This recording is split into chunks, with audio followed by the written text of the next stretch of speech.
આપ જોઈ રહ્યા છો સ્પાર્ક ટુડે ન્યૂઝ। ટીમ સહાય ટ્રસ્ટ દ્વારા કાળકા માતાના મંદિર વિજયનગર મુકામે વિવિધ સેવાકીય પ્રવૃત્તિઓનું આયોજન કરવામાં આવ્યું છે। 65 જેટલા યુનિટ બ્લડ ડોનેટ કરવામાં આવ્યું છે।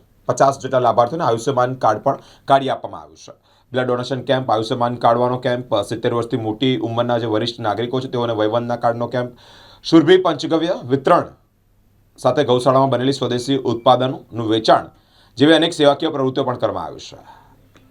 ટીમ સહાય ટ્રસ્ટના જયેશભાઈ મિસ્ત્રી દ્વારા આયોજન કરવામાં આવ્યું છે, જેમાં આ કાર્યક્રમ દરમિયાન વડોદરા મહાનગરપાલિકાના પૂર્વ અધ્યક્ષ ડૉક્ટર વિજયભાઈ શાહ, પૂર્વ મહામંત્રી જશવંતસિંહ સોલંકી, પૂર્વ મહામંત્રી રાકેશભાઈ સેવક સાથે જ અંજાબેન ઠક્કર, મહેશભાઈ ઉપાધ્યાય, ચંદ્રકાંતભાઈ ગજ્જર, પરેશભાઈ ચૌહાણ અને અનેક મહાનુભાવો ઉપસ્થિત રહ્યા છે।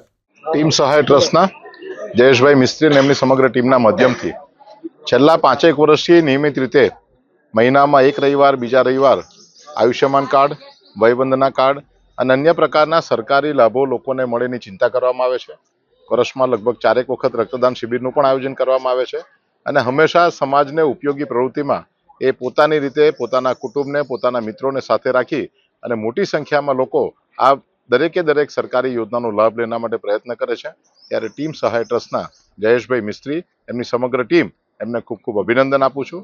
વડોદરા શહેરના બક્ષીપંચ મોરચાના અમારા પૂર્વ પ્રમુખ એવા ભરતભાઈ સ્વામી, મારી સાથે જેમણે મહામંત્રી તરીકે ભારતીય જનતા પાર્ટીમાં કામ કર્યું છે એવા જશવંતસિંહ સોલંકી અને અન્ય સૌ ભારતીય જનતા પાર્ટીના કાર્યકર્તાઓ પણ આજે આ જગ્યા ઉપર આ કામગીરીમાં એમની સાથે જોડાયા છે। ત્યારે સમગ્ર ટીમને ફરી એક વખત ખૂબ અભિનંદન આપું। ટીમ સહાય દ્વારા જયેશભાઈ મિસ્ત્રી દરેક કેટલા વર્ષોથી સામાજિક પ્રવૃત્તિઓ કરી રહ્યા છે।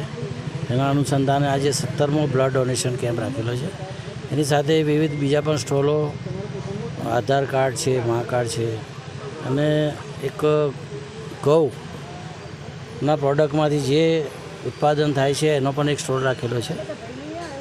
આ સેવાકીય પ્રવૃત્તિ હંમેશા 15-20 દિવસે કે મહિનામાં એકાદ વાર જયેશભાઈનું થતું હોય છે અને આ સારી સેવાકીય પ્રવૃત્તિ છે, કારણ કે બ્લડ ડોનેશન એ જીવનની બહુ અમૂલ્ય વસ્તુ છે કે બ્લડ દરેકની જરૂરિયાત હોય છે અને આવા કેમ્પથી જરૂરિયાતમંદોને આ બ્લડ ડોનેશન દ્વારા બ્લડ મળતું હોય છે।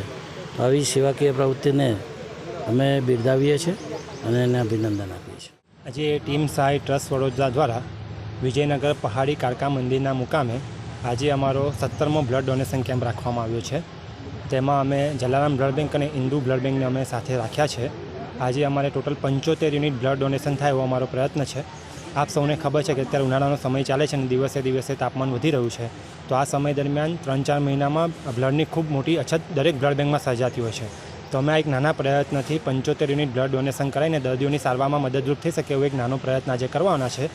સાથે પ્રધાનમંત્રી આયુષ્યમાન વયવંદના કાર્ડ કેમ્પ અને આયુષ્યમાન કાર્ડ કેમ્પ પણ રાખ્યો છે। જોડે જેઓને પોતાના જૂના કાર્ડ રિન્યૂ કરવાના હશે એ પણ કરી આપવામાં આવશે। સાથે સુરભી ગૌશાળા સંચાલિત સ્થાનિક ગૌશાળામાંથી ગાય માતાના યુરિન અને છાણમાંથી લગભગ 40થી 50 જેટલી એવી વસ્તુઓ હોય છે કે જે આપણે રૂટીન જીવનમાં રોજિંદા ઘર વપરાશમાં આપણે ઉપયોગમાં લઈ શકીએ। એ પ્રાકૃતિક વસ્તુઓનો પણ આજે અમે વેચાણ કેન્દ્ર રાખ્યો છે। તેમાં સુરભી ગૌશાળા અમારી સાથે જોડાઈ છે। આ સેવાકીય કાર્ય અહીંયા કાળકા માતાના મંદિરના પ્રાંગણમાં કરવામાં આવ્યું છે। અમારા આમંત્રણને વિશેષ માન આપીને આજે ભારતીય જનતા પાર્ટીના પૂર્વ મહામંત્રી જશવંતસિંહ સોલંકી બાપુ, અમારા બક્ષીપંચ મોરચાના પૂર્વ મહામંત્રી ચંદ્રકાંતભાઈ ગજ્જર, સાથે વિરેનભાઈ છે, અનિલભાઈ છે અને આવા અમારા આમંત્રિત મહેમાનો ઉપસ્થિત રહ્યા છે, જેઓએ અમને આ કાર્યક્રમ સફળતાપૂર્વક પૂર્ણ કરવામાં મદદરૂપ થયા છે।